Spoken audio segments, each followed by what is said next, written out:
Continuamos acá en el conversatorio con Paul. También nos podés seguir en el conversatorioconpaul.com.ar, una página de actualización permanente para mejorar la comunicación política y gubernamental. Y en estos diálogos, hoy toca el turno de un amigo, de Fernando Grill, que es autor del libro Renta Básica Universal, que está planteando todo un debate en torno a la necesidad de discutir los ingresos, la redistribución del ingreso en la Argentina, y aprovechar este diálogo para que él nos cuente qué es esto de una posible renta básica universal. Fernando. Bueno, Esteban, gracias. Un placer estar con vos este día.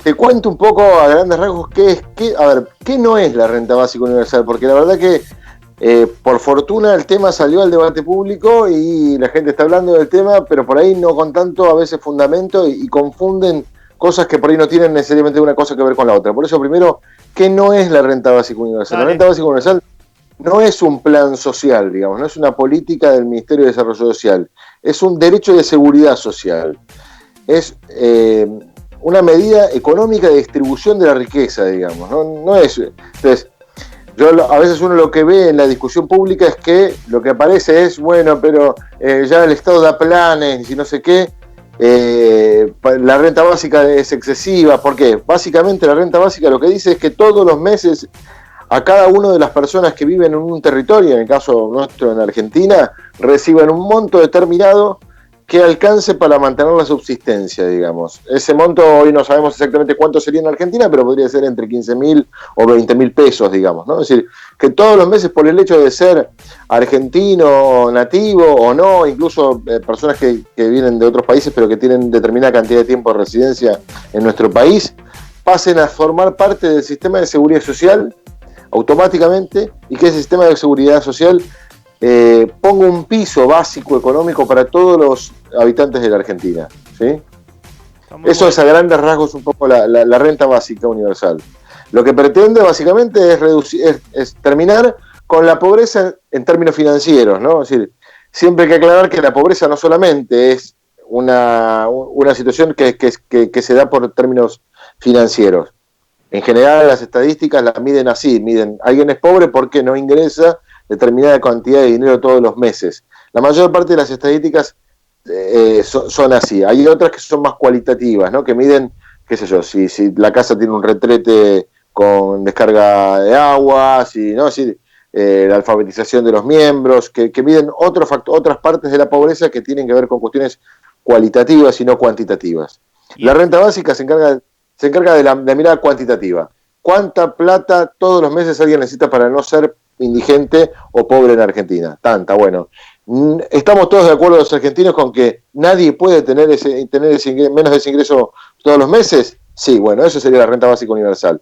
No importa si sos pobre, si sos rico, si sos alto, si sos rubio, no hay condicionalidad, no la perdés por nada. No hay nada que vos puedas hacer si tenés trabajo o no tenés trabajo, si tenés que para perderla. Eso se mantiene así, digamos. Claro, al ser universal, la persona que hoy, por ejemplo, un mediano comerciante o un trabajador asalariado que está con un ingreso en la Argentina que hoy supera la canasta básica, ¿igual lo recibiría en este criterio? Mirá, distinguir dos cosas. Una primera pregunta, respuesta a la pregunta que tiene que ver con tiempos de implementación. Obviamente podrían ser variables, pero yo creo que hay que atender sobre todo la indigencia en este momento, ¿no? Es decir, hay criterios pero sí, para que la política sea efectiva, nosotros creemos que tiene que ser a todos. A ver, en un sistema fiscal progresivo, el rico te devuelve eso porque le pagas más impuestos, ¿se entiende? Es decir, claro, es un lugar, hay un punto en el que hay alguien que se pasa y empieza a pagar impuestos por eso, ¿no? Claro. Es decir, en un sistema progresivo nosotros creemos que lo tienen que recibir todos. Lo que tiene es una política de seguridad social, es decir, vos, aunque seas millonario, vos sabés que tu hijo, el día de mañana el Estado se va a encargar de que no sea indigente, digamos, ¿no? Es decir, tiene que ver no solo con los pobres de hoy, sino con los pobres del futuro, digamos. Y después la otra cuestión importante, el fondeo de esto, que obviamente no sé si lo han calculado, pero entiendo que debe ser un número, un porcentaje del PBI incluso, puede ser un número alto. ¿Cuál es, desde tu mirada y desde la propuesta que ustedes encarnan, cuál debería ser el financiamiento, el fondeo de este programa público? Mira, es una de las preguntas centrales de todo esto. Todo cambio en el modelo de seguridad social en la historia de la humanidad requirió de una nueva fiscalidad, digamos, de una Claro, rediscusión de cómo se cobran los impuestos. Eso fue, por ejemplo, el sistema previsional que hoy conocemos y vemos con la naturalidad de las jubilaciones. Bueno, en un momento hubo que decir, bueno, ¿quién va a bancar? Primero queremos esto, sí, bueno, ¿cómo lo bancamos? Y ahí apareció, por ejemplo, los impuestos laborales, que era algo que no existía en el mundo, y fueron acompañando ese proceso de constitución de lo que se llamó el estado de bienestar, que es este estado que nosotros conocemos, ¿no? Eso es lo que tenemos que rediscutir los argentinos. Es decir, a ver, hay algo que no discute nadie en Argentina. ¿Los ricos son más ricos cada vez? Sí. Lo piensa la izquierda, lo piensa la derecha, es obvio, es así. Cada vez la clase media es más pobre, sí, eso es un número estadístico, es una realidad, digamos. Bueno, ¿vamos a tomar alguna determinación sobre esto en términos económicos o no? claro. Vamos a rediscutir. Entonces, está claro que el sistema fiscal no funciona. Si el sistema fiscal hace que los ricos sean cada vez más ricos y la clase media sea cada vez más pobre, evidentemente el sistema no funciona. Y en el caso argentino en particular, para sacarnos de la discusión mundial, cada vez hay más pobres además, digamos, ¿no? Porque en el mundo por ahí uno puede discutir, qué sé yo, el empuje de China que va sacando gente de la pobreza hace que el número global de pobreza en el mundo en los últimos años no haya aumentado, sino que haya descendido a nivel mundial. Sí vemos lo que te digo, la caída de la clase media se ve a nivel mundial y que la caída de los ricos tienen más dinero, digamos. Hay 25 tipos que tienen la mitad de la riqueza mundial, según Oxfam, ¿no? 25 tipos, la mitad de la riqueza. Está claro que el sistema no Una locura funciona. total. Los mismos millonarios, el año pasado una carta de 20 millonarios en Estados Unidos pidiendo que les cobren más impuestos. Porque ellos saben que aunque vos si vos le sacás la mitad de la fortuna a Bill Gates, créeme que su mamá va a seguir siendo, su hijo va a seguir siendo rico, su nieto va a seguir siendo rico, su bisnieto no lo vas a afectar en lo más mínimo el tipo, no lo vas a ni a deprimir. Porque la verdad es que no tiene ningún impacto, son tipos cuya riqueza se replica a sí misma. Claro.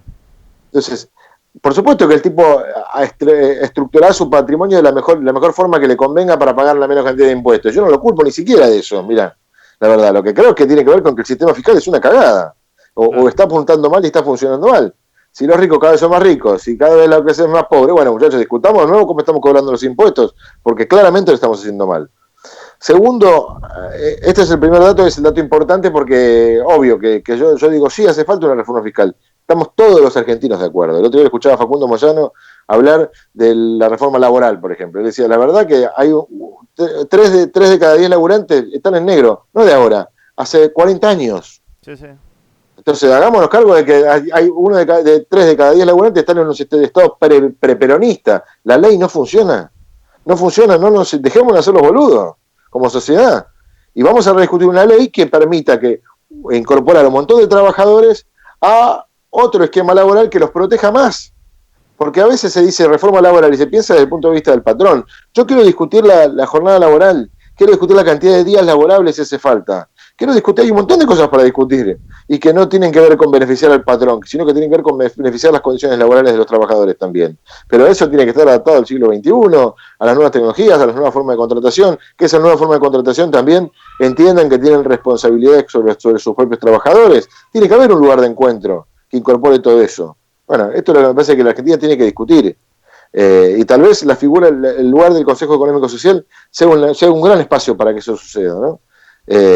Me parece que esa es la discusión que necesitamos, pero la necesitamos y ya lo sabemos todos, lo decía Macri, lo decía Cristina en el último mandato, lo sabe Alberto, lo sabe la UCR. Bueno, discutamos qué, pero discutámoslo. Totalmente. ¿Y cómo ves? Sabemos que hace alrededor de 2 semanas este tema lo presentaste en conjunto con la Universidad Católica Argentina, con el ministro de Desarrollo Social, Arroyo, Eduardo Valde, con técnicos y profesionales investigadores del tema. También leyendo este fin de semana un poco diarios y editoriales, ¿no? En ese vicio, entre comillas, que tenemos los que hacemos política y comunicación, también vi el tema que empezó a circular, ¿no? Hay todo, Sí, se inició este debate, ¿cómo lo ves? sí, yo pienso que es buenísimo que se haya iniciado, ¿viste? O sea, que empecemos a charlar este tema. Yo vengo llevando este tema hace varios años, digamos, insistiendo, y la verdad que nada, un poco más me decían loco. Claro, Hoy empieza a tener razonabilidad la discusión y eso me parece que es un avance enorme. Me parece que todavía, como te decía en un momento, hay bastante confusión respecto de qué es, ¿viste? Si esto es un plan social, si reemplaza los planes sociales, si es, bueno, me parece que hay que hablar, que hay que discutir. También hay una realidad. No hay ningún modelo 100% puro de renta básica todavía implementado en ningún país del mundo, digamos, en términos nacionales. Hay experiencias estatales, gubernamentales, municipales, de ONGs, experiencias como la de Alaska, en donde es un pago anual, ¿no? Es decir, en Alaska, el gobierno, por ejemplo, a los alasquenses les paga todos los años unos $2.000 más o menos. Va cambiando eso porque tiene que ver con el petróleo. Bueno, las formas de financiamiento también son variables, sí, pero bueno, está bueno que se abra la discusión y que empecemos entre todos a pensar la mejor forma de resolver la pobreza, que todos decimos que es la principal preocupación que tenemos, que es lo primero que tenemos que resolver, pero después no discutimos pavadas, ¿no? Bueno, discutamos las cosas de verdad en serio. Acá hay una forma concreta para terminar con la pobreza en términos financieros. ¿Lo queremos hacer? Bueno, discutamos cómo. muy bueno, muy claro. En estos días también vamos a estar generando alguna agenda y algunos eventos en la ciudad de La Plata y en la provincia de Buenos Aires para dar esta discusión. Y para finalizar la nota de color, ayer aproveché la parte del sábado por la tarde a escuchar tus discos en Spotify. Y vos sabés que acá en La Plata nosotros, tanto desde la gestión, cuando el peronismo gobernó, hasta el 2015, y también lo hacemos desde distintas expresiones de ONG, de centros culturales. Siempre el rock platense es una cuestión muy que marca la Aparte, identidad, una eh, escena impresionante. que marca la identidad, así que presentate brevemente como músico y hacé una reflexión sobre si qué conocés vos del rock de La Plata. Bueno, yo soy Fernando Abril, que soy músico, tengo 3 discos dando vueltas por ahí, como decía Esteban. Y nada, La Plata es una escena para mí excepcional, ¿no? Es decir, desde Estelares, bueno, Estelares son de Junín, pero digamos, la verdad que rebota en La Plata todo la cultura de la provincia y encuentra una amplificación muy poderosa en La Plata, ¿viste? Claro. Bueno, policía motorizado, digamos, nada, hay una enorme cantidad de bandas que bueno, pero lo curioso, más allá de las bandas que salen hacia Capital o que tienen una perspectiva nacional, es que en sí misma La Plata es una escena tremenda, digamos, ¿no? Es decir, es una escena con su público también fiel, que corre, que busca, que tiene una inquietud cultural muy grande y que a veces nada, tiene su propia identidad hasta musical, ¿no? Como Rosario, digamos, ¿no? En ese nivel, me parece. Gracias, y este diálogo no se va a cortar, así que estamos en comunicación y estaremos en Dale. estos debates. Un abrazo y gracias por estos minutos. Un abrazo grande, Esteban. Gracias. Hasta luego. Hasta luego.